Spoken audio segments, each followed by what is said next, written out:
I need to get a handheld camera tripod. My last one broke and I just like can't, the arm, I can't. I'm like resting it on my water bottle right now. Anyway, I just left CVS. I don't know if I'm getting a cold or if it's my allergies. So I got my favorite Benzedrex. This thing hits like nothing else. That sounds weird. It just works better than any other inhaler thing. And I just feel like it instantly makes me feel like I can breathe again. So I got one of those. I got the Noon little hydration things. One of my friends recently told me she likes them and I just like walked past them. So I got one of those too. And then I got some elderberry just in case I am getting sick and it's immune system issue and not allergies. But anyway, I'm on my way now to go get a deep tissue massage. Update on my neck and my back or whatever the hell was going on there. Much, much, much better, but we're a week and a day like past the morning that I woke up feeling like I couldn't move. I'm just gonna have her focus on like my back, my upper back, my traps the whole time. I think I'm tense a lot. Who would have thought? I have to like tell myself to like relax my shoulders. I'm really excited to go get a deep tish. That being said, I don't think I'm gonna lift today.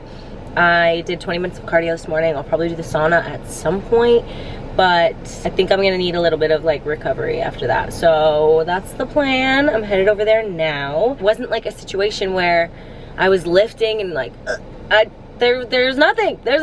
So I don't know, and I hate not knowing what I did or what caused something. I just like knowing things.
Sometime last week I posted a video, superset, on my Instagram story, and my physical therapist replied and gave me just like a quick form correction cue.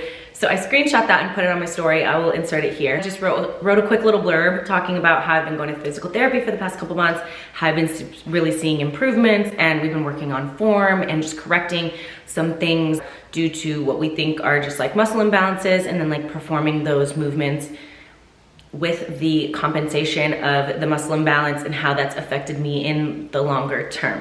I ended up getting quite a few messages asking if I could go into more detail what my symptoms were, how did I find her, and kind of what we've been doing together. So I'm gonna talk about that. I'm gonna keep it brief, but I did wanna go into more detail because I know I've mentioned on here before that I've been seeing a physical therapist. She's the one who also dry needles me, which I've also mentioned in a previous vlog, and I love it. We work together every couple of weeks at this point. I was going weekly for a little bit. Once we started getting into more things that I was working on outside of the physical therapy sessions, we extended our time between visits so that I could work on those things, put them into practice, and then we could kind of reconvene. I went to Sedona for my birthday back in April, and I did not work out the whole time I was there, which is very rare for me. I had been dealing with some low back pain. Usually I'm really in tune with my body and I'm really good at listening to it. Let me start from the beginning. Also, none of this has to do with my thumb. I went to physical therapy for like 3 months after I hurt my thumb. I had to get surgery. That's a whole different thing. So for a while, I had been dealing with some intermittent low back pain, specifically more so on my left side. And you can actually feel a muscle imbalance in my lower back. I felt like I was really feeling some of my leg exercises in my low back, which obviously we do not want. Felt like something was off. And even in my workouts, like the day after leg day, I would be trashed in my lower back. I just felt like that wasn't right. That never had been an issue for me before. So I was like, something's going on here. I'm not feeling good after my workouts. I would feel like I constantly had to kind of like stretch or crack my back, which is not like, it's not what you want to be doing. So I would foam roll and stretch and do all these things and like look things up on YouTube like we all do. And it would be like fine, easy to work around for a while. And like I said, it wasn't constant. So I kind of just like went about my business, but like would keep an eye on it. But it really did start sort of forcing me to step away from certain exercises, which is not good. Kind of avoiding things. And I don't want to be in a place where I'm actively avoiding certain exercises because of pain. That was where I was at. I was sort of just dealing with it as it came. And then it would go away and then we would just kind of continue on. Through this time period, I would also be dealing with bouts of what I assume are sciatica just based on the symptoms. If you've ever suffered from sciatica, it is so painful and it's like, it's all you can think about when it's there. And it's that thing where you kind of feel like you have to keep moving, or if you just like, maybe if I just, it'll fix itself or something. I don't know. It's just like a constant discomfort. I would deal with these little bouts of sciatica. It would kind of come and go. It was rare. I would go maybe a couple months with no sciatica, and then all of a sudden, oh my God, down the leg, into the hip. Right before I saw my physical therapist, I was dealing with horrible sciatica in that same spot. And that was really what pushed me to be like, okay, I just knew something was off and I wasn't getting to the root cause of it. So like went on a little Google search and I was looking for a female physical therapist because I wanted to get into the deep core of it all. I feel like a lot of us do this. We let ourselves suffer and deal with pain way longer than we have to. It goes away and then it comes back. Ultimately, you get to that point where the pain or whatever it is, the discomfort is just too much and you're like, F this, I need help. That's where I was at because I love to train. And in order to train the way I want to, I need to be healthy. I can't be working around these little naggy injuries and just like trying to do my best. So I found my physical therapist literally just Googling. She specializes in pelvic floor, deep core, and specifically women who are postpartum dealing with getting their core strength back. So I wasn't even sure if she was gonna be like the right person for me. I just emailed her and gave her like a quick brief rundown of what my symptoms were, what I thought I kind of needed help with, and then she gave me a call and we talked on the phone, and I even said like, I'm not even sure if I'm reaching out to the right type of person. But she was really confident, like, I think I understand what you're dealing with. I think we can take care of this. I think that was late April when I had first reached out to her, and I didn't see her until like the beginning of May, or like the first or second week of May. Her sessions are an hour long. We started talking a lot about the pelvis and how the positioning of the pelvis is super important when we're doing our movements, like for example, the reverse lunge, like just keeping your pelvis in the right position, making sure that your core is engaged. And so I was going through some of my movements of just like certain exercises, showing her like how I move through certain exercises, and then she would kind of make these small corrections as we went. and then give me things to work on to sort of eradicate the issues that I'm dealing with. For a while, I wasn't even like doing RDLs with any type of solid weight because I just felt like I'm making the problem worse.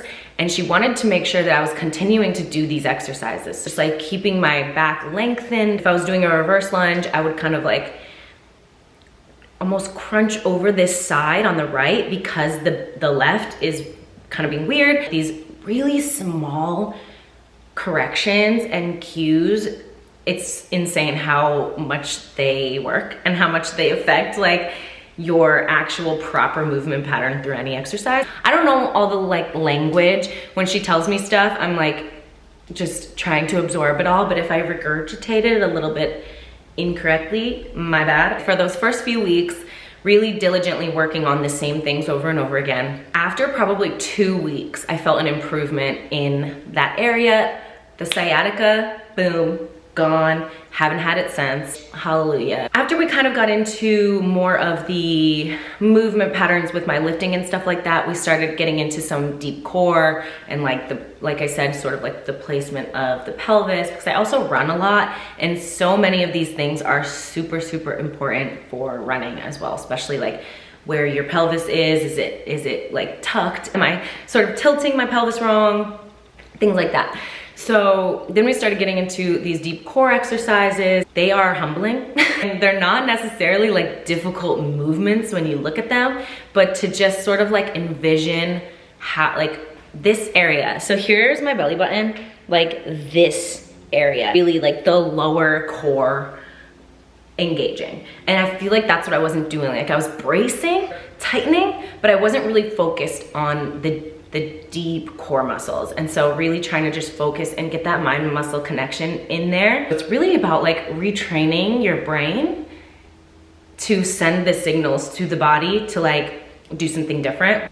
Crazy. So the whole thing for me was just being pain-free when I work out and being able to do all the exercises that I love to do without trying to like work around things to baby my muscles and my body when all I need to do is fix the root cause of the problem. And also, at the end of every session, she dry needles me, which I know I mentioned in a previous video because I love it. Usually I'm like sore later in the day from the dry needling. I don't even know how to explain dry needling, but like the needle goes into the muscle twitches, and again, it's kind of like the brain telling that area to relax, to stop crunching up. So she'll do my low back, she's done the front of my hips, and I feel like that too has, along with the work that we've been doing, has been making a really big difference. I feel like she really did know how to tackle my issues and how to work on them, because from when I started seeing her, I was like in so much pain with the sciatica. I was just so over it. I'm seeing her this week. It's been a couple weeks since we've seen each other. She's given me some new deep core exercises to work on. There's been so much improvement, and obviously there's still things I need to work on. Breathing properly when you're doing your reps. Breathing in on the way down, breathing out on the way up. Even when I would go for runs outside, the next day my lower back would be so sore. Your lower back should not be taking the brunt of your runs. So I just knew with my hips, with my back, with my, just something was going on in there. Never had an issue going for a long run and like feeling low back pain. So that was another thing that was just like, this is new and I don't like this. And now I can go for a run. I don't feel any back pain the next day. I can go to the track. I've been doing sprints, no back pain. When it comes to our bodies, we should know what's going on at all times, or at least like try, you know?